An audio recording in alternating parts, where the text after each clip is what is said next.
Hi guys, and welcome back to another episode of the Daily Racing Show here at RacePlazaMedia. My name is Pia. My name is Milan. And today we're back at our regular studio. Yes. If you tuned in last week, we spent a weekend at the Sonoma Raceway, which we recapped in last week's video. But this weekend we were back at home in Los Angeles. And as you probably know, there was plenty of racing to watch. So we're going to have two recap videos. Correct. So this one will be about, we'll talk about Super GT, and then we'll talk mainly about MotoGP, and then tomorrow's episode will be about AMA Supercross. Play the intro.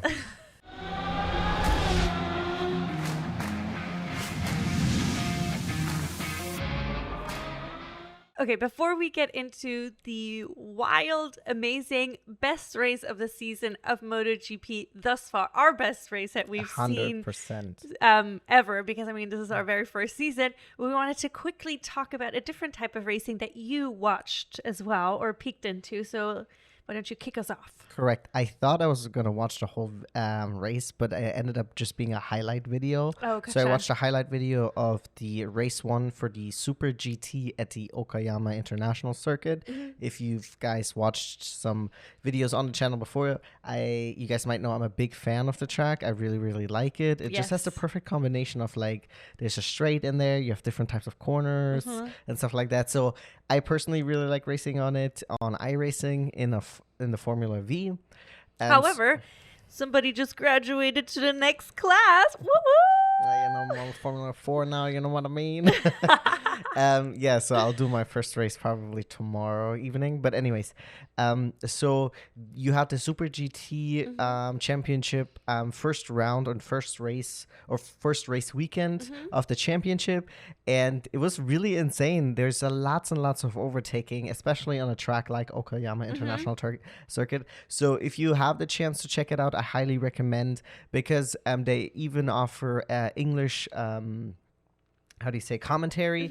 So it's because sometimes it can be a little bit tricky watching a race when it's commentary that in a language you don't understand. Of course, yeah. So we've checked out like the French one, the Rio that we talked about 2 weeks Renault ago. Clio Cup and stuff like that. So like you can watch it, but sometimes it can be a little bit difficult. Because I also feel like you do learn things sometimes from what the commentators say, because they keep bombarding you, of course, with constantly chitter chatter. Yeah. But there's a lot of useful information there, especially if it's your first time watching that type of race. I think it could be very helpful. Yeah, absolutely. And it was a really, really great race. I want to see, because I haven't seen it online, at least on YouTube yet, race 2. But I want to check it out too, because, once again, it's racing on my favorite track, and it's GT cars that they're racing.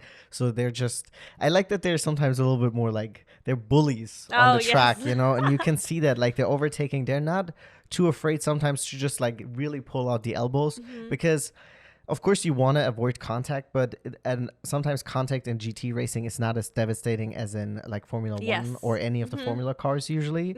So it is like sometimes they're just like, you know, I'm gonna make some space for myself. So I do like that. It's like aggressive, but not a lot of times overtly. Yes, I mean, we got to see it last weekend at the Sonoma track. There was a couple, and you could see the scratches and the marks on some of the cars afterwards, how much they put out their elbows and really stood for their spot or fought for it. So I agree. I think that's really cool. It's also cool to see that that's possible. Yeah. Because in a lot of the other racing that we've watched, or at least I am more familiar with, usually if you hit somebody, it's like, ooh, they're gonna lose position, or they're gonna be out potentially, big damage. But for GT, it's not necessarily as devastating immediately. Yes, it can be. Like, it seems like sometimes they're just able to take a little bit more of a beating before it really ruins your race.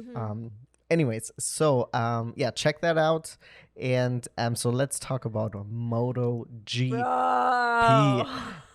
So we actually know someone of the community that was at this weekend there, and what a lucky son of a gun he was that he got to see this race. I mean, this is the third race of the season. It's our third race of MotoGP period. We've heard about it, of course, before, and everybody was like, "Oh, this is so fun!"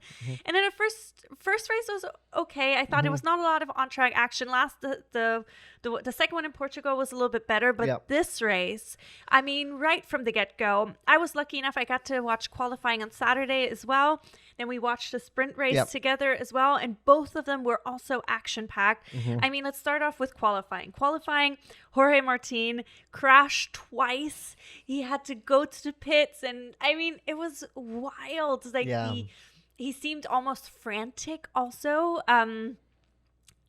trying to get back on the bike and stuff. Wait, give me a second. Let me add some more lights. Yeah, I just realized. Careful with the cable.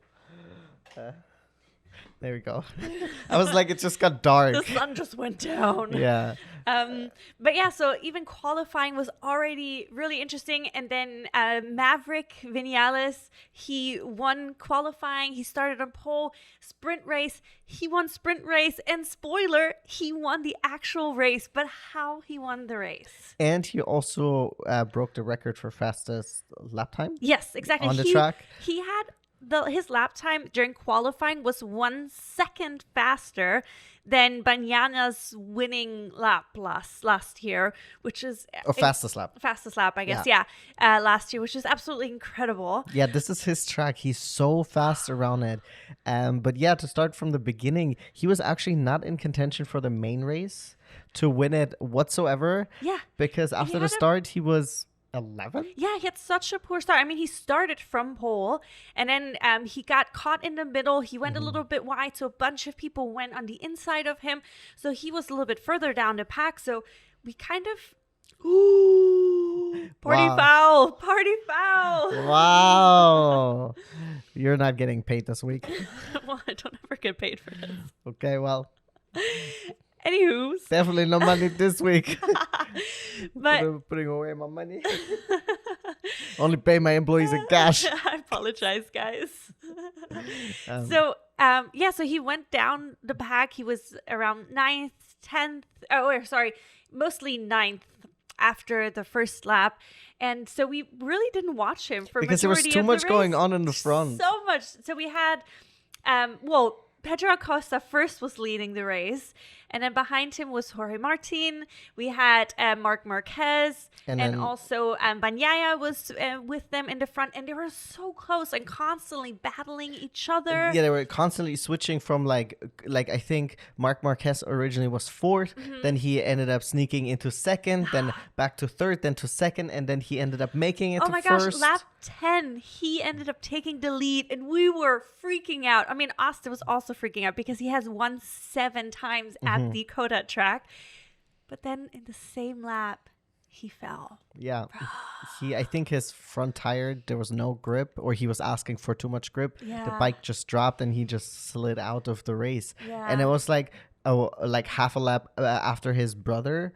Yes, exactly. Yeah, literally. Crashed out of the race. There was a bunch of people towards the end that ended up crashing out. I think about 7 people didn't finish the race. Kota is considered probably the hardest track. Yeah, I believe they said it's the hardest track of their calendar season. But I mean, it was so interesting. It was literally the best race. I am so happy because it really makes me excited for the next upcoming races. Because also the championship, anything is still possible. Yes. So, Bastianini ended up sneaking in and ended up coming third. So he has 2 podiums in a row now. And he catapulted himself into second position in the championship. I know. And I didn't even pay attention to him because there's so much happening between the top 4 during the first 10 laps of the race. And it was only 10 laps of the race and so much had already happened. Yeah. And then, of course, Marc Marquez went out, which was so devastating because I would have loved for him to win. Yeah. I mean, it would have been beautiful to see. But then Pedro Acosta was in the lead. And then suddenly, Maverick Vinales just showed up and joined the party. He's like, I've seen this Top Gun movie. Yes. I know how to go fast. They named it after me. And yeah, he just like all of a sudden he popped up and then he picked him off one by one. Yes. And then the moment he was in the front, he was like, goodbye. Bye. And he just took off. Like, literally, I mean, he was leading by immediately like a second, then a second and a half, and then it got a little bit less again. But I mean, it was absolutely incredible to see how fast he built up his lead as well. Yeah, especially once he was racing in clean air, you know, he was just taking off. And then, I think the most he was up was like a second and a half. Then it dropped down to less than a second. And then I think he saw, and then he was like, nah. Let's not do that. Let me not deal with this. And then he just like stepped on it again, and it was insane. Yes, it was absolutely insane. And also Pedro Acosta, what a beautiful race to see him first leading the pack. We were both a little bit nervous if he could stay in the front the whole race, just because we've been hearing that he's been still learning about the tire degradation, how to manage tire wear. But he was leading a beautiful race, and he was fighting a lot with especially Jorge Martin, then of course with Marc Marquez also. But then once Vinales passed him, Batman was on his way to Gotham City. Yeah, he was like, he could not be stopped. And we saw like Bagnaia, he was fighting there for a little bit, but at some point he started dropping off, and then Bastianini picked him off, and then he ended up also picking off Jorge Martin, and then that really catapulted him into second position in the championship, and pushed actually Maverick down to third. Yes, correct. So in the overall standing, you still have Jorge Martin in first place with 80 points, and then in second place you have Bastianini with 59, and Maverick in third place with 56. But it's still pretty tight because Acosta has 54 and Bagnaia has 50. So they're all, the only one who really kind of fell off is Marc Marquez. He has 36 points. And of course, it hurts his race quite a bit by not scoring anything. Yes.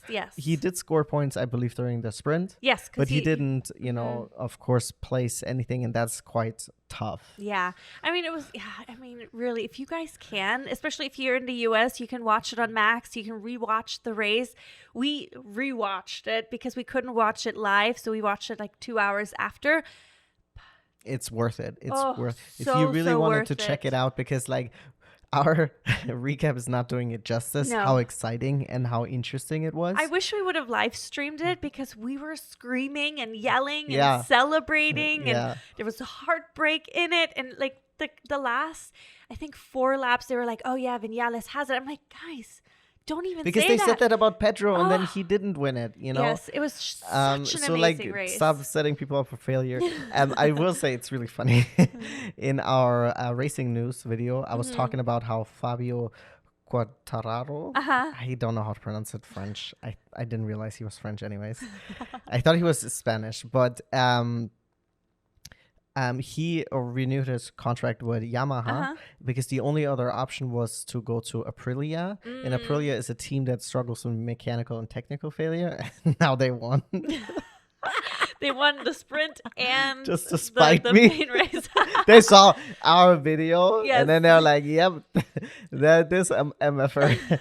But I will say, though, it's kind of like with Ferrari, right? Like you can be fast, but you can have reliability issues. Yes. So I hope...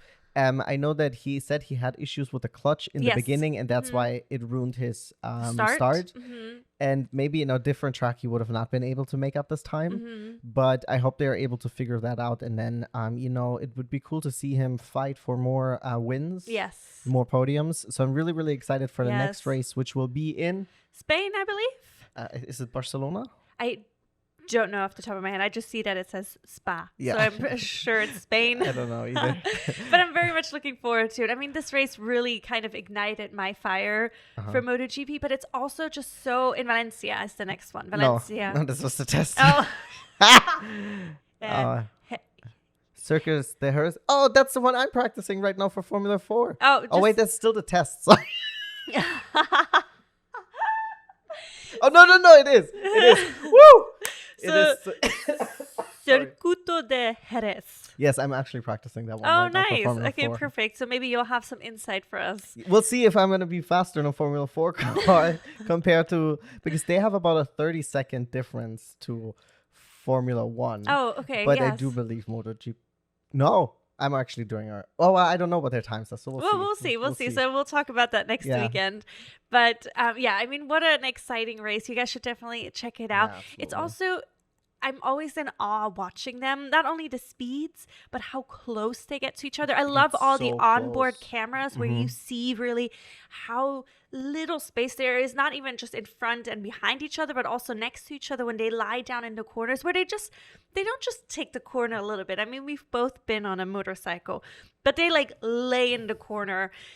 I think people would think we have an issue if we would do that in LA traffic. Oh my God. That'd be insane. But it did look so much fun to ride. Yeah, it looks. The Austin track, just because especially right at the beginning, you have this S kind of thing where you go from left to right to left to right. And I mean, something along those lines. But it just looks like such a physical it has a nice track, flow but to it has such a fun flow, it seems, to it.